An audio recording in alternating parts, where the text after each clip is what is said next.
Hi, everyone. This is Lawrence Watkins, and welcome to the Financial Juneteenth 5. These are my 5 favorite articles as it relates to Black finance, wealth, and business for today, October 23rd, 2020. Let's go ahead and get started. All right. So the first article today is actually a podcast from Bloomberg Law, and Bloomberg Law has been becoming one of my favorite sites to get news information via their podcast. And today they had a podcast episode entitled "Did Ed Sheeran Copy Marvin Gaye's Classic Song?" And this case has been going on for about 4 years now, and it is finally going to trial in about 3 weeks on November 12th, I believe. So, for a little bit of background, Ed Sheeran had a song called Thinking Out Loud about 4 or 5 years ago, in which it seems to have sampled a piece of Marvin Gaye's 1973 soul classic, Let's Get It On. So Marvin Gaye's estate is suing Ed Sheeran for about $100 million for unauthorized use of the song "Let's Get It On."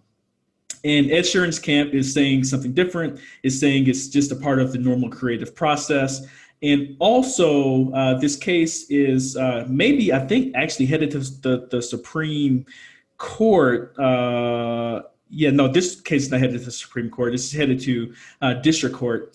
But it could eventually head to the Supreme Court for larger implications as it relates to music copyright. So one interesting thing about this case is, in just music copyright in general that I did not know, is when you copyright a song, oftentimes the only thing that's copywritten is the sheet music. So everything else that goes into, making a song soulful, like, the instruments, how they're actually played and the background music and those types of things, is all boiled down to sheet music. Now, this is how things were normally done back in the 1970s, 80s, and 90s. But eventually, music companies have started actually putting the recording into the copyright for an additional nominal fee.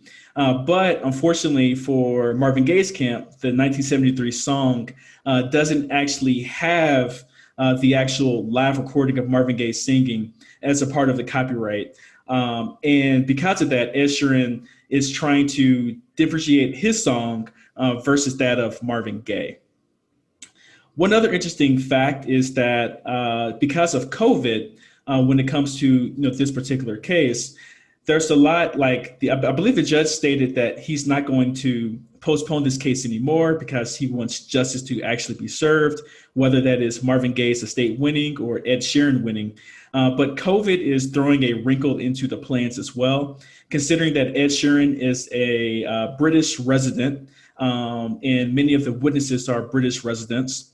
In addition to that, Marvin Gaye's estate is actually based in Los Angeles, California.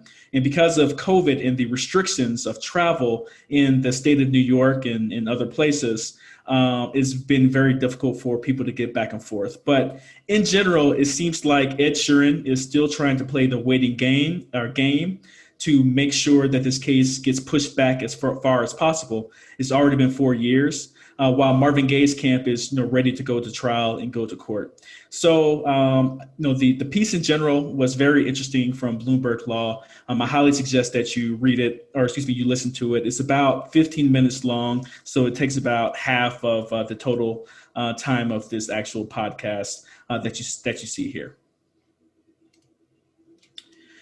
The next article comes from a site I came across today called Technically. Let me zoom in a little bit so you all can see it a little bit better. And the headline reads, Coded by Kids raises $1 billion to launch One Philadelphia for a long-term inclusive tech pipeline. The program, funded by Bank of America, Comcast, NBC, Universal, and Linfitz Foundation, aims to work in communities of color to address diversity and inclusion in the tech and innovation space, and to deliver sustainable career opportunities. So this nonprofit was founded by a man by the name of Sylvester Mobley. Here's a picture of him down here. So that's Sylvester. But the initiative has raised $1 million dollars from Bank of America, Comcast, and Linfist Foundation to address diversity and inclusion in tech and innovation spaces in the city with long-term solutions that are quote unquote designed to deliver high quality, sustainable career opportunities for communities of color in Philadelphia. Coded by Kids was founded in 2014 by Sylvester, and it offers young people software development, digital design, computer science, and startup focused education programs. So, a part of this strategy, there are three strategies at the heart of the initiative, the organization said. One is creating an integrated tech education. Two, skill development and experiential learning ecosystem that targets high growth and opportunity careers. And then three, building infrastructure needed to support the integrated ecosystem. And I guess this might be number four, or I don't know if it's number four or number three, but this last piece is changing the way underrepresented Philadelphians look at tech and innovation to change the culture of the city. There's a quote in here from Sylvester Mobley. He says, "We're trying to address systemic inequality or inequity. It's not a 12-month program. People have to be willing to dig in for the long haul. It's a long-term initiative, and it will happen over the course of many years. It's something that hasn't been done in Philly so far, and we have to get people to buy into it and have to look to long-term outcomes." All right. And to end the article, actually, there's a couple more quotes before we end. One more quote or piece of the article states about this being part of a larger initiative by Comcast. So this One Philadelphia program is a part of the $100 million commitment to fight injustice and inequality. And the Linfest Foundation has the funding supports its commitment to finding solutions for life-changing impact in Philadelphia for years to come through strategic investment and fostering collaboration. To end the article, Sylvester has another quote. Sylvester says, "People often say the system is broken. And what I try to point out is the system is functioning exactly as it was designed to drive inequity. Part of that design was intentional disinvestment. You can't you can't fix disinvestment with disinvestment. The only way we'll fix it is funders committing to long-term sustained funding." So if you're a kid or you live in Philadelphia, this may be something to check out. So Coded by Kids, shout out to Sylvester Mobley for starting this organization and growing it. Actually, I'm going to move these articles around. The third article today that I would like to speak about is about Ford Motor Company in the city of Detroit. So the article headline reads, "Our world needs more Black attorneys. New program aims to shake up lack of diversity." So, in an era defined by the death of George Floyd at the hands of police in Minneapolis and the peaceful protests and even some riots nationally that followed, some teenagers see the issue of police brutality and judicial system fairness as personal. So there's this there's this new program in an effort to encourage racial parity and diversify the practice of law. Ford Motor Company and its charitable arm, the Ford Motor Company Fund, have collaborated with the Henry Ford Learning Institute to create the Ford Law Career Academy. So that's a lot of Ford Motor Company and Ford. So this shows the power of wealth and financial legacy. Ford created his company back in the early 1900s, and basically the whole city of Detroit seems to be named Ford. But I digress. Back to the actual article. The four-year program will begin at Taylor's High School in December with a goal of expanding to University Preparatory Academy in Detroit in 2021 and perhaps nationwide. Only 5% of all lawyers in the United States are Black, according to a 2020 report from the American Bar Association. The percentage has remained unchanged over a decade, while the African American population is 13.4%. At issue, the thinking goes, is that children who grow up in working class homes are rarely exposed to lawyers or ideas of working in a courtroom.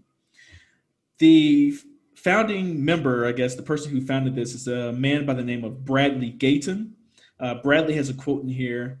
He states, all too often, I hear that a company is committed to diversity, but there aren't enough diverse, qualified candidates.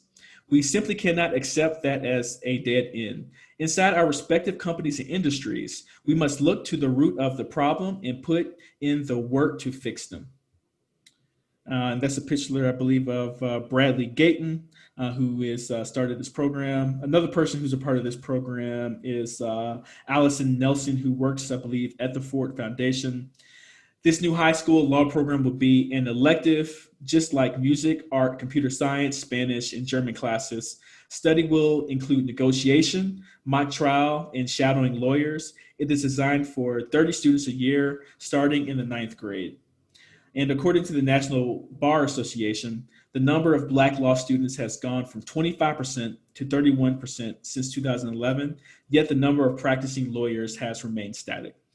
So shout out to this other program. So there are a lot of programs out here, to get your kids involved. We're going to be creating something probably sooner or later with the Black Business School as well that has more of a Afrocentric focus to it, I guess. I don't know exactly what to call it, but definitely a Black Power focus. But until then, please check out Coded for Kids, this program in Detroit. I hope to see some of these programs expand nationally.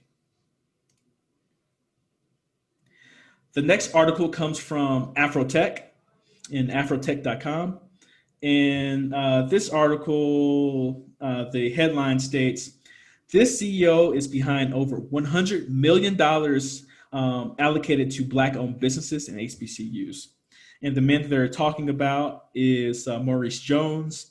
Maurice Jones, let me zoom in a little bit. There we go. Maurice Jones is the president and CEO of the Local Initiative Support Corporation. And his company helped donate over $100 million to Black-owned businesses and HBCUs through public and private funding. And this was reported by Shot Black. Some of those organizations are Netflix, $60 million from Lowe's, and $40 million from Mackenzie Scott, who is Jeff Bezos' ex-wife. As stated by Jones, LISC is a community development finance organization that provides access to capital, grants, loans, equity investments, tax credit equity, affordable housing, and technical assistance to places like schools, healthcare centers, and organized groups. The LISC is now shifting their focus to what they can do to spread these funds out to those who need them. There's an end quote in here from Jones, Maurice Jones, that says, we're hopeful that we can provide financing for HBCU projects to help them get across the finish line. We're also going to try to participate in financings where they need a loan or someone needs another source of financing to make a deal pencil. We want to be a part of that as well. So this is another brother that we'll try to get onto the Black Financial Channel, the Financial Juneteenth channel. But it's good for our community to know not just the celebrities and athletes, but all other key figures who are making our economy run and who are making deals to positively affect the Black community. The last article today comes from Cannabis Dispensary. And let me zoom in on this a little bit more. So Cannabis Dispensary, and it states, Seattle's first Black-owned dispensary, Shawn Kemp's Cannabis, to open this month. So six-time NBA, this is the press release, six-time NBA All-Star Shawn Kemp, the legendary Seattle Supersonics power forward whose athleticism made the team a Western Conference powerhouse in the 1990s, is getting into the cannabis game. Shawn Kemp's Cannabis will become Seattle's first Black-owned dispensary with its opening on Friday, October 30th. Kemp, who is entering the fast-growing cannabis industry for the first time, is partnering with industry veterans Matt Sholin, I'm not sure how to pronounce his name, and Ramsey Hamidi, two of the co-founders of Main Street Marijuana. Main Street Marijuana, the brand's three shops, have surpassed $150 million in sales and have contributed more than $55 million in excise tax. I'm not sure if that's since 2014 or if that's yearly, but either way, it's still a fast growing business. Kemp states, "My name is on the company, and I have worked hard to bring Shawn Kemp's cannabis to fruition. I want to provide nothing short of the best selection, customer experience, and prices in Seattle. I have incredible partners in Matt Schnolin and Ramsey Hamidi. I apologize for butchering their names. I have incredible partners to make sure we deliver on that promise to our customers, who are our top priority." So this is interesting. I'm curious to know. This article makes me think how much it's going to be Shawn Kemp's brand that made him an attractive figure versus his operational effectiveness and efficiency, and his skill set on that particular front. So we see this a lot with celebrities and entertainers who use their name, who allow others to borrow the celebrity's name to grow a brand. And I think this is becoming even more common from an ownership perspective. One of the companies, or I guess two of the companies that really stand out to me that do this well, are both in the beauty space. One is Rihanna in her Fenty brand, where she partnered on the back end with a company that was very experienced in running beauty brands. And another is, I guess, Kim Kardashian and her sister Kylie Jenner as well, with their companies, where one party brings the celebrity, brings the audience, brings the influence, while the other party is working operationally to make things happen. So my goal, and one of the things that I would like to see, is for Black people to be able to bring both of those pieces together and actually vertically integrate over time. But until that moment in time is here, congratulations to Shawn Kemp for actually opening up his first dispensary, and hopefully there are many more to come in the future. So that's it. Those are my 5 favorite articles as it relates to Black finance, wealth, and business for today, October 23rd. Before you get out of here, please make sure that you like, share, and subscribe to the Financial Juneteenth channel. In addition to that, please let me know how you are liking this Financial Juneteenth 5 segment. Is this something that you would like for us to continue in the long term? And if so, please leave a comment and let me know. So until next time, you all be safe, be well, and be blessed. Bye-bye. Today's video is brought to you by the Black Business School. At the Black Business School, we don't help you just climb the corporate ladder, we help you build your own as well. We provide a culturally relevant yet practical education in all things wealth building at an affordable price. So no matter if you want additional freedom in your day-to-day life, you would like to leave a legacy of generational wealth behind to your family and friends, or you just want additional security and stability going into your golden years of retirement, the Black Business School has courses and offerings for you. So head over to theblackbusinessschool.com to learn more. Take care and see you in class soon. Bye-bye.